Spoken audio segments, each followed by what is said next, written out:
nada pior do que uma pessoa que poderia ser super sua amiga e te odeia por isso, né?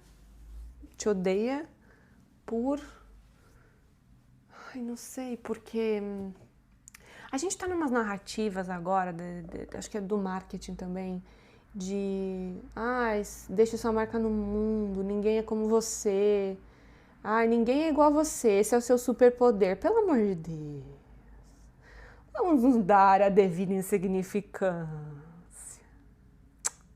Turma, vamos conversar sobre amizade, igual a gente fazia antigamente, quando esse podcast era só eu e 3 amigas. Porque...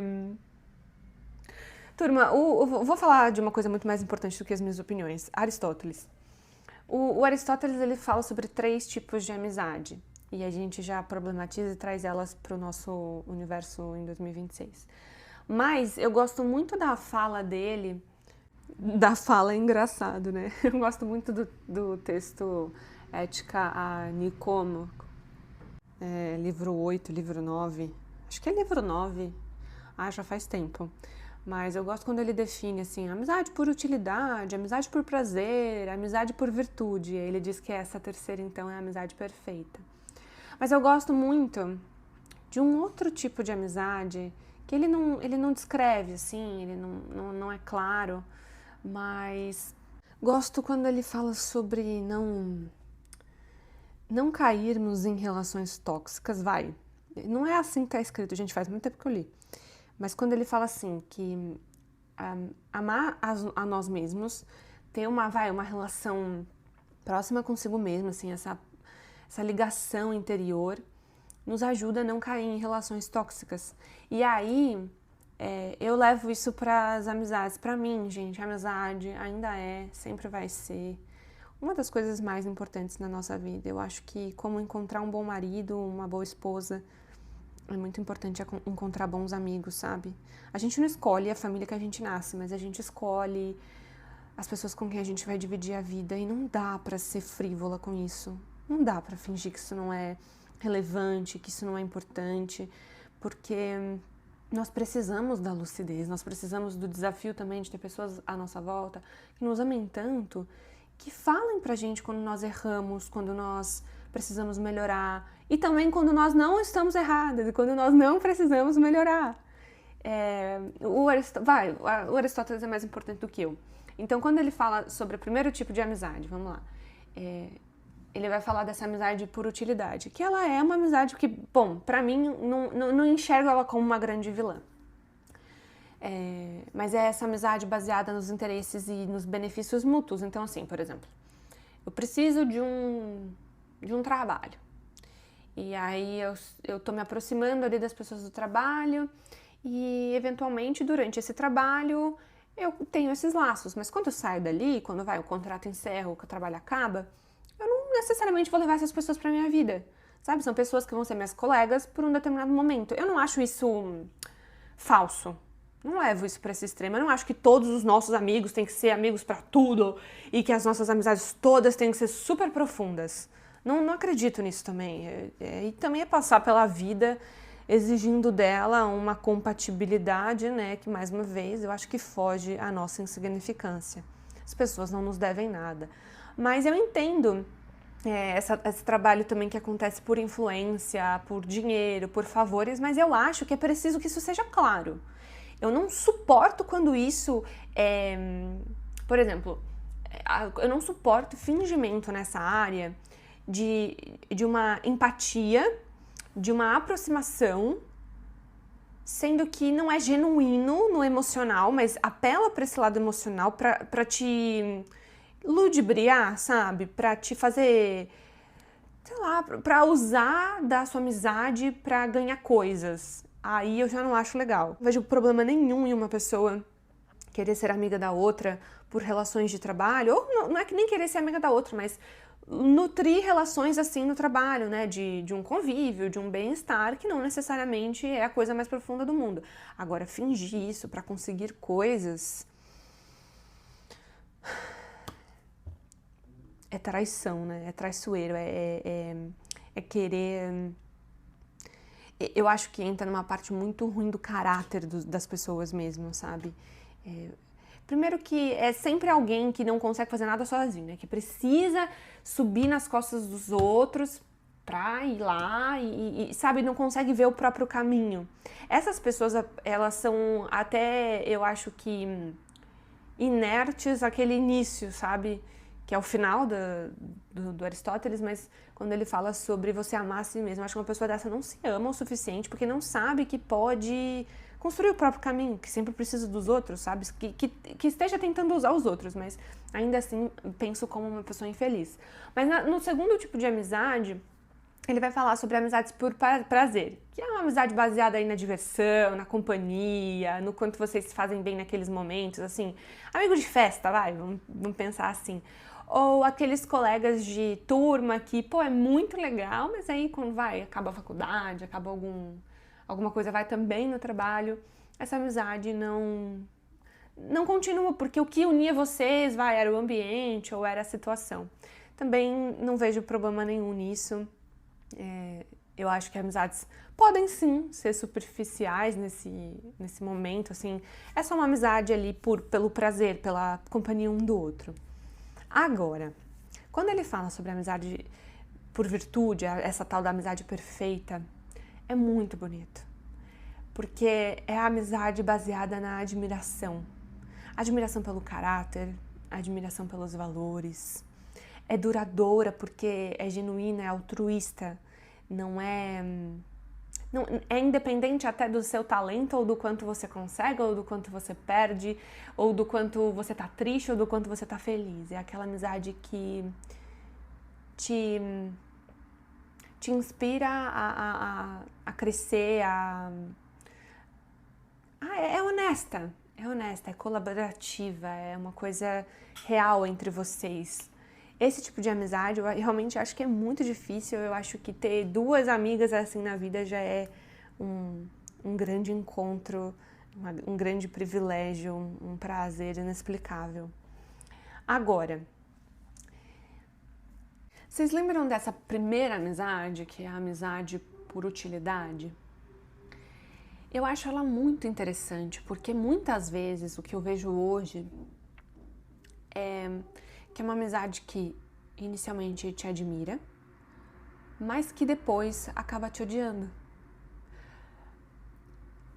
Sabe quando alguém admira o seu trabalho, o seu talento, alguma coisa assim, mas isso começa a fazer a pessoa se sentir ameaçada, e aí a pessoa começa a agir de forma tóxica? Eu tenho uma amiga que é uma super advogada, e ela tava me falando que, pronto, no início, assim, as pessoas que trabalhavam com ela, que ela contratava, né, eram pessoas que admiravam ela, que até faziam questão, né, quero trabalhar aqui porque quero aprender com você. Ela já é mais velha e super estudada e tudo mais. E ela é gente, pensa numa pessoa boazinha.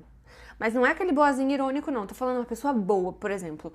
Nossa, pra mim é difícil ir na academia todo dia porque eu tenho que andar 2 km. Ela vai lá na tua casa te buscar e te levar, se ela puder, sabe? Se for caminho dela, é aquela pessoa que nem pensa, só sai ajudando todo mundo. E aí ela começou a perceber que as pessoas à volta dela, que inicialmente admiravam ela e tal, que depois ela ia genuinamente se aproximando na amizade e tudo mais, começavam a pesar na dela, sabe? Então, assim, por exemplo, ela, em situações fora do trabalho, ela era obrigada, basicamente, a bancar, era obrigada a, enfim, fazer coisas que fugiam da relação profissional e que também fugiam do laço da amizade, do laço genuíno. E nós estávamos conversando sobre isso porque é uma linha muito tênue entre a pessoa começar a te admirar e aí se aproximar de você e depois começar a agir de maneira tóxica e depois começavam a tratar ela mal dentro do próprio trabalho dela. Porque vai se criando uma intimidade que, não sei, parece que as pessoas perdem o respeito por quem elas são íntimas, né? Meu, e eu não digo isso nem só nas amizades, né? Às vezes na família também, mas pronto, não vou nem meter meu bedelho nisso. Mas eu acho que o respeito, ele é muito importante em todas as situações. Por exemplo, pra mim é muito difícil amizades que grudam. Eu sou uma pessoa muito introspectiva. E eu demorei muito tempo pra entender o que tinha de errado, porque eu sempre fazia amizade. E depois chegava um tempo que eu me sentia sufocada. E eu lembro que eu falava muito disso na terapia. A tal pessoa me sufoca, tal pessoa me sufoca, tal pessoa me sufoca. E a gente chegou numa conclusão que as coisas em comum entre as pessoas que me sufocavam eram eu. Era simplesmente eu. Que não sabia pôr esse limite. Porque tem pessoas que são muito intensas mesmo. Então, assim, pra mim, eu vou dar um exemplo fútil, uma coisa boba, né? Não aconteceu, mas esse tipo de detalhe vai me sufocando. Então, você é minha amiga, vai. Aí eu falo assim, pô, hoje eu vou pra praia. Aí você começa, mas por que pra praia? Praia é alguma porcaria, você tem que ir pra montanha é muito melhor. Aí eu falo, não, eu gosto de praia. Não, montanha é melhor. Aí eu falo, tá bom, mas eu vou pra praia. Ai, que besteira. Aí fica aquela coisa de, não posso ir pra praia. Ou não é que não posso ir pra praia, mas, sei lá, tem que começar a justificar os motivos pelos quais eu gosto de ir pra praia. Só que isso todos os dias é insuportável de conviver. É muito bonito na teoria essa coisa de ter amigos diferentes de você. E realmente, nesse caso, né? Tô usando o caso da praia e do campo, mas isso é uma coisa boba, né? Mas no dia a dia você tem que ficar justificando todas as suas ações, por exemplo. Ai, você vai entrar no doutoramento? Pra quê? Ah, você vai começar inglês? Pra quê? Ai, você vai trabalhar com isso, pra quê? Que besteira. É insuportável conviver com gente assim. Não adianta falar que não é. Só se você for a Madre Teresa de Calcutá, que aí realmente ela aguentava qualquer coisa. Porque eu acho que não entra nem no ponto de aguentar, mas é muito chato você viver numa vida de inquéritos. É muito chato também você ficar tendo que responder. Eu não sei, parece que pra mim é mais fácil, vamos dizer assim, ser amiga de pessoas que conversam sobre tudo, que dão risada, que não são aquelas amizades invasivas que querem saber de tudo da sua vida, porque assim, eu já fui uma pessoa que achava que a vida tinha que ser compartilhada. Então, a minha vida é um livro aberto. E pra todo mundo eu contava tudo. Só que eu não sei se as pessoas têm que saber tudo nas nossas vidas. Não porque as nossas vidas são especiais e porque somos alecrim dourado, nós somos importantes. Não, é porque sobra o quê quando você dá tudo pro outro? É tão mais leve. Bom, cada um sabe a forma como se relaciona. Eu não tô nem falando que isso é o certo e que isso é o errado, mas o que eu reparei é que talvez eu estivesse nas amizades erradas procurando coisas erradas pra mim. Então, talvez aquelas pessoas que pra mim eram amizades que estavam me sufocando, entre elas ia dar super certo essa amizade, mas comigo não dá certo porque eu tenho um outro jeito de viver. Gente, eu sou chata, eu tenho noção disso, eu sou filha única, eu gosto das minhas coisas do meu jeito, eu sou assim. Se você for conviver comigo, claro, eu vou abrir mão de tudo. Sou assim também. Mas abrir mão de manias, abrir mão de coisas é uma coisa. Agora, abrir mão da sua interioridade, eu já acho que é demais. É um desgaste emocional muito grande pra mim. Sabe, assim, coisas muito básicas do tipo... Eu não sei porquê, mas eu tinha amizades que debochavam de estudar, que tudo era besteira, que o legal era festa, e não bate, gente, não bate, simplesmente não bate, não dá pra você falar que bate, porque não bate. Um dia é normal, agora 24 horas uma pessoa na sua orelha falando que tudo que você faz é fútil, é chato pra caramba. Não tem como você falar que isso existe. Mas ainda assim eu acho que a pessoa que bajula é pior. A pessoa que tá lá traiçoeiramente tentando se aproveitar da sua ingenuidade é pior. Eu tive uma colega uma vez que nós começamos a ter alguns trabalhos em conjunto, né? E aí eu lembro que a Ju, minha amiga de anos e anos e anos, falava assim: Bruna, o dia que você parar de trabalhar em conjunto com fulana, você vai ver que fulana te odeia. Era assim que ela falava, tá? Juliana é poucas palavras. E aí eu lembro que eu falava assim, meu, você não gosta de ninguém. Você é o zangado do Snow White, do Branca de Neve. Você não gosta de ninguém. Não é possível, menina, que boazinha, Juliana. E Juliana, Bruna, escuta o que eu tô te falando. E aí eu lembro que eu tive um contrato de trabalho em que eu não podia mais fazer as coisas que a gente fazia. Tanto não era nem na internet, era de trabalho mesmo, de aula. E aí eu lembro que pronto, eu fui fazer minhas coisas. Gente, não é que eu comi o pão que o diabo amassou, não. Porque eu acho que nem o diabo tava nessa. Meu Deus, era um escândalo atrás de outro escândalo. Era coisas assim, você é egoísta, você assinou um contrato sem me avisar e não sei o que, não sei o que lá. E era claramente uma situação que, gente, contratos encerram e continuam, né? Principalmente em escolas, em coisas, gente, é contrato, você não tem controle sobre as coisas, né? E aí eu fui para um outro departamento, enfim, eu ia fazer o quê?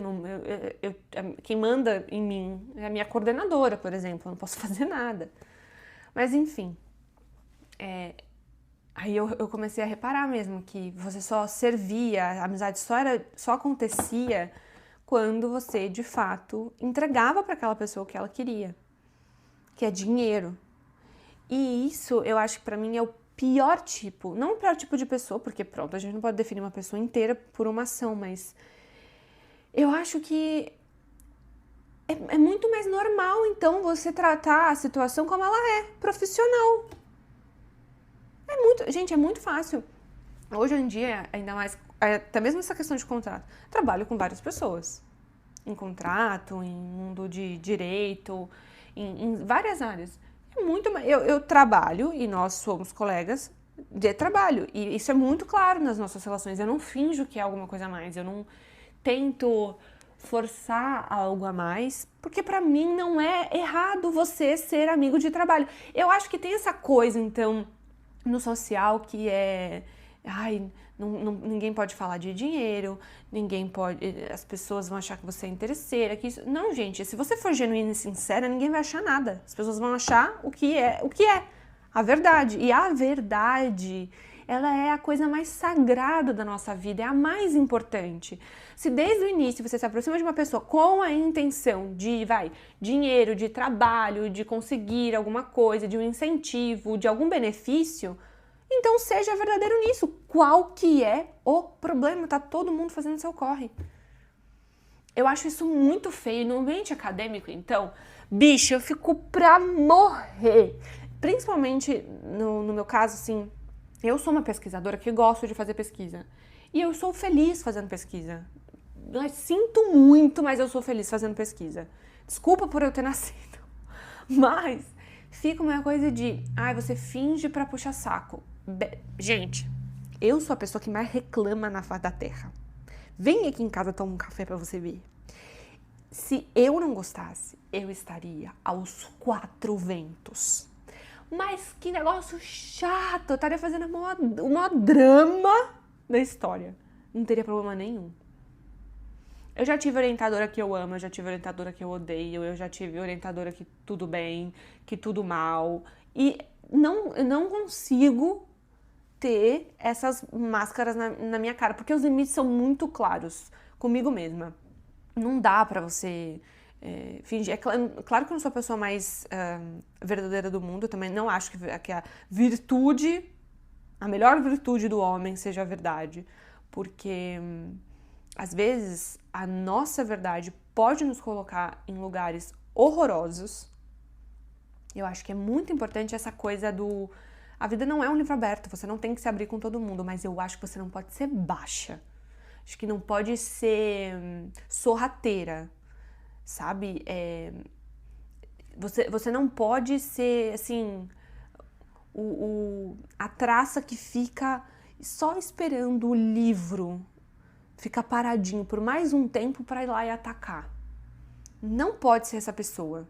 não tô aqui pra ditar regras, não, mas é tão simples, é tão mais divertido, inclusive, de viver. Quando você não tem essas máscaras, quando você não precisa fingir que gosta de alguém, fingir que não gosta de alguém.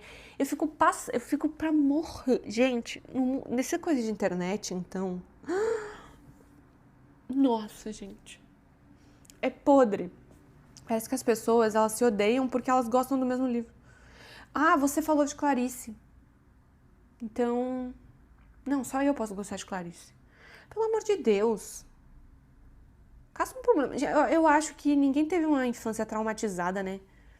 Sei lá, às vezes o trauma, ele ajuda a cabeça da pessoa na vida adulta. Que aí você pensa assim, isso não é um problema, e aí você segue a sua vida.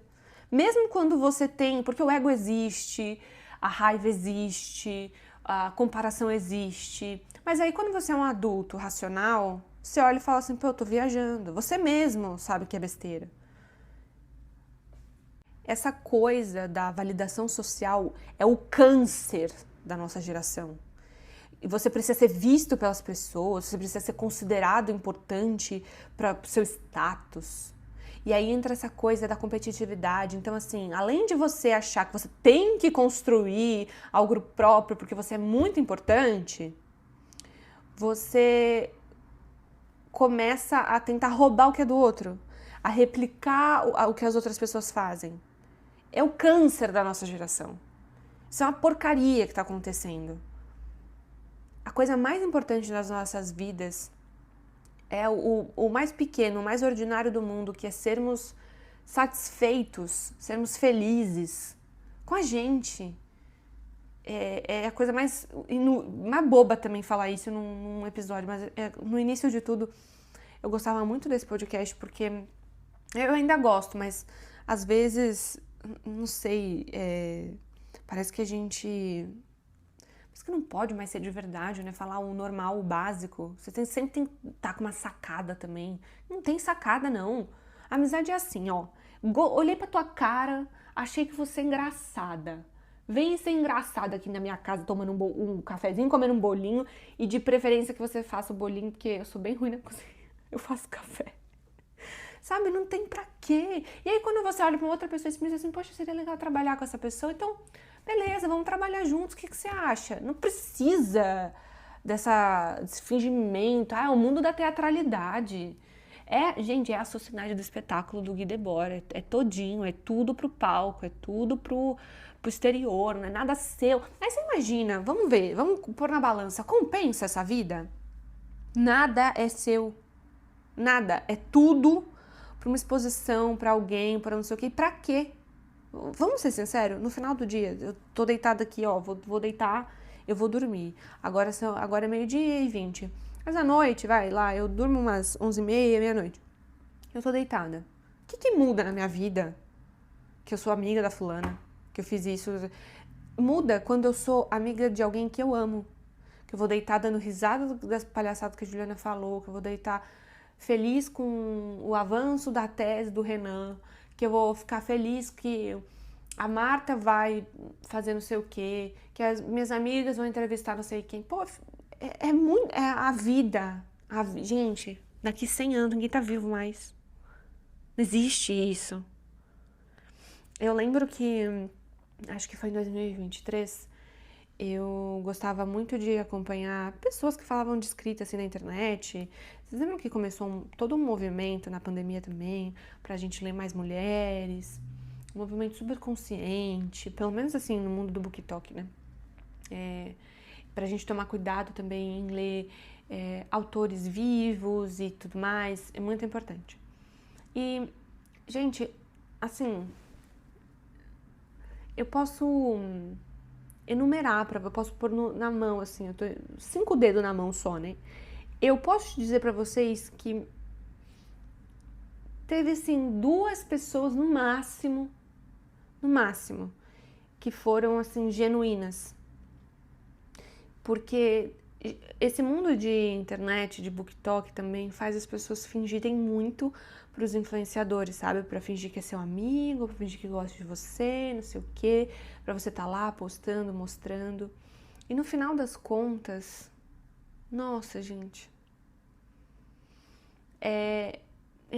é a tracinha esperando o livro ficar parado pra ir lá comer. E é tão feio, né? Porque é mais uma vez pra mim, os 3 tipos de amizade do Aristóteles, eu não vejo esses 3 tipos como errados. Eu não acho que tem problema de você se aproximar para um trabalho, você se aproximar ali pra curtir, pra festa, pra não sei o quê. Eu acho errado quando você tenta enganar, quando você tenta ludibriar o outro. Quando você olha e fala assim, aquela pessoa tontinha ali, eu vou... É muito feio isso. É muito, aliás, injusto com quem tá sendo genuíno com você, sabe? Porque hoje, gente, hoje eu aprendi. Chega perto de mim. E, inclusive, eu tenho como é que fala? Nesse mundo de aparências, né? Eu tenho uma nova skin. Eu já não sou mais uma pessoa que sorri. Eu me tornei, nos últimos anos, assim, uma pessoa ruim nesse ponto, assim. Genuinamente, eu pergunto para as pessoas: ai, Bruna, te amo. Você ama eu ou você ama o meu trabalho? Tem que começar a ser assim. Se as pessoas não são verdadeiras, você tem que começar a tirar a verdade delas. Porque senão você também não trabalha, você também não consegue, enfim, ter a noção clara das suas relações. É muito difícil isso, é uma coisa assim... Às vezes, eu sinto que você tem que ficar 24 horas alerta. E aí, o que acontece? Você cansa. E eu acho que eu sou muito nova pra cansar. Mas eu acho que, assim, tenho 3 amigas que eu descanso. Porque não preciso performar, não precisa, sabe? É tão anti-Manuel de Barros essa vida. É tão anti-real.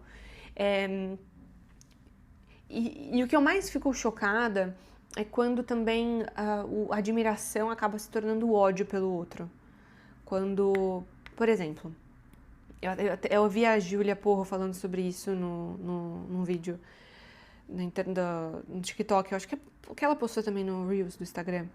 Mas ela tava falando assim, que o pior tipo de amizade, o pior tipo de pessoa, nesse sentido assim, de relação, é a pessoa que te admira tanto que passa a te odiar. Porque ela fica com raiva de você ser você. E aí não tem o que fazer. Porque fica aquela coisa horrível que faz mal pra todo mundo. Porque você se sente errada, a outra pessoa... Gente, é uma festa de ninguém sabe o que tá fazendo da vida misturado com tá todo mundo ferrado, doido da cabeça. Que a gente esquece, na verdade, que o caminho mais simples pra gente combater os nossos monstros é o carinho. Eu não tô falando que, às vezes eu não me comparo, às vezes eu não olho e penso assim, mas eu daria aquela aula melhor. Às vezes eu tô vendo uma aula de um professor que tem 60 anos de carreira, eu olho e falo assim, pelo amor de Deus, isso aqui não é aula não, isso aqui... Mas aí, consciência falando, Bruna, você não é a dona da razão. Aprende o que tem pra aprender aqui e vai pra sua vida. Ninguém te deve nada. A pessoa não tem que dar aula como você quer e você também não tem que dar aula como a pessoa quer. Se reduz à sua insignificância. Eu li até um poema pra vocês aqui no episódio. Vou até ler de novo. Aqui, ó. O Tejo. Vamos lá. É o meu script, né? Desculpa, gente. O Tejo é o mais belo rio que corre pela minha aldeia. Aqui. Quando o poema não tem título, a primeira frase dele é o título, que é o caso aqui, tá? O Tejo é o mais belo rio que corre pela minha aldeia, mas o Tejo não é o mais belo rio que corre pela minha aldeia. Ou seja, eu acho que o rio Tejo, que realmente existe, é o rio mais bonito do mundo. E aí, quando eu vou pra minha aldeia, eu percebo que, peraí, o rio mais bonito do mundo não é o meu rio. Não é o rio da minha aldeia aqui, da minha cidade, vamos pensar assim. Porque o Tejo não é o rio que corre pela minha aldeia. Então esse é o primeira estrofe do poema. Faz a gente ter essa noção do espaço. De que eu acho que aquilo é o perfeito, mas eu não tenho aquele perfeito. Aí ele continua. O Tejo tem grandes navios e navega nele ainda. Para aqueles que veem tudo o que lá não está, a memória das naus. Ou seja, as grandes coisas estão acontecendo ali. Aí ele continua. O Tejo desce de Espanha e o Tejo entra no mar em Portugal. Toda a gente sabe disso, mas poucos sabem qual é o rio da minha aldeia. Então é verdade. Difícil, né? Eu amo esse rio, eu sei que esse lugar é lindo, eu sei que esse lugar é perfeito. Quando eu olho para minha aldeia, eu vejo que não é assim e ainda sei que ninguém sabe o que tem na minha aldeia. Dá uma frustração. Ninguém sabe. Aí ele continua, né? Que ninguém sabe para onde ele vai, né? O rio da aldeia dele. Ninguém sabe para onde ele vai, de onde ele vem e por isso, porque pertence a menos gente, é mais livre e maior o rio da minha aldeia. Então, tava tão preocupada, né, que ninguém conhece o meu rio, ninguém tá olhando pra mim, ninguém tá vendo isso, mas peraí. Na verdade, eu tenho mais liberdade nesse rio aqui, ó, que eu posso entrar, que eu posso me banhar, que é o rio da minha aldeia, do que o Tejo, que lá eu não consigo. Lá é muita gente. Então aqui também existe brilho. É o meu, é eu. Eu falo que, eu entendo que a gente tá nessa fase que tá todo mundo egoísta, tá todo mundo recluso e todo mundo fala só por máquinas e ninguém habita mais o espaço. Até fiz agora um vídeo enorme no YouTube sobre antropologia com a Arqueogê, a gente conversou bastante sobre isso, sobre as nossas situações nesse mundo de transições, nesse mundo de relações rápidas, efêmeras, que a gente tem até uma grande perda de identidade, mas eu acho que está faltando a gente ser egoísta pelos outros motivos. É egoísta no sentido confortável da palavra. A palavra egoísmo envelheceu mal porque agora a gente acha que é feio ser egoísta, mas com algumas coisas é bom, porque daí a gente guarda assim, ó, no nosso sagrado, fica só pra gente, guarda só eu. Aí ele continua o poema. Então, é mais livre e maior o rio da minha aldeia, pelo Tejo vai-se pro mundo, para além do Tejo, a América e a fortuna daqueles que a encontram. Ninguém nunca pensou no que há para além do rio da minha aldeia. O rio da minha aldeia não faz pensar em nada. Quem está ao pé dele, está só ao pé dele. Alberto Caeiro, guardador de rebanhos. Mas eu sei que talvez exija muito amor próprio, né?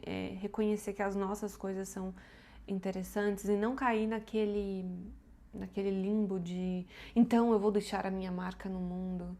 Mas é de curtir o eu, curtir o que a gente vive, sabe? É tão rápido viver, é assim, eu fico brincando toda hora que a gente vai morrer com menos de 100 anos, mas é o que a Clarice fala mesmo no final da Hora da Estrela. Só agora me lembrei que a gente morre, então, por enquanto, não esquecer que é tempo de morangos. Então, eu só tenho agora, eu só tenho isso. Pensa a longo prazo, não no sentido produtivo, pensa a longo prazo. Que vida que eu tô levando? Por que eu tô me enchendo na vida de pessoas que eu nem quero ter relações? Ou por que eu acho que eu preciso de... Por que eu acho que eu preciso enganar? Por que eu acho que eu preciso odiar alguém que tem coisas parecidas comigo? Por que eu acho que é esse caminho mais fácil? Por que não o outro? E por que também não o contrário disso tudo, sabe? Por quê? É muito importante saber fazer perguntas e sem usar o chat GPT para encontrar as respostas. A gente não precisa de tantas coisas. A gente precisa das poucas, das boas, eu não sei. A gente precisa parar de achar que que tá no outro, sabe? Que não tá em nós. Tá tão em nós quanto o Tejo lá é bonito, o rio da minha aldeia. Ah, o rio da minha aldeia é lindo. Eu vivo aqui. Eu vou gostar daqui. É importante aqui. E não tem nada de errado com isso. Eu sei que agora tá nesse hype de novo do Morro dos Vendavais lá. Não. Ih, até coloquei os 2 títulos num só. No português do Brasil é o Morro dos Ventos Uivantes. No português de Portugal, o Monte dos Vendavais. E agora eu tô falando o Morro dos Vendavais. Ai, meu Deus. Tá, calma. Tá, a gente vê que a paixão, a obsessão acaba se misturando ali com a inveja, com a hostilidade, com a ameaça, com a forma tóxica de agir um com o outro. Bicho, isso aí não tá só no campo amoroso, não. Isso é muito difícil nas relações. Eu acho que é muito triste, aliás. Enfim, turma, tem que ler A Sociedade do Espetáculo. Eu sempre falo isso, né, no final das contas. Falo. Mas acho que tá tudo ali, viu? A gente tá tão óbvio. Mas é isso, turma. Olha, passando pra avisar que já também eu tô aí no Brasil, em São Paulo e no Rio, pro É Tempo de Morangos livro. Que estranho falar isso.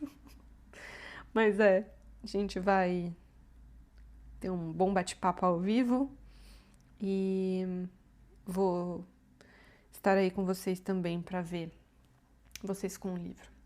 É isso, turma. Um beijinho. Até a próxima semana. Não sei nem mais o que eu acho.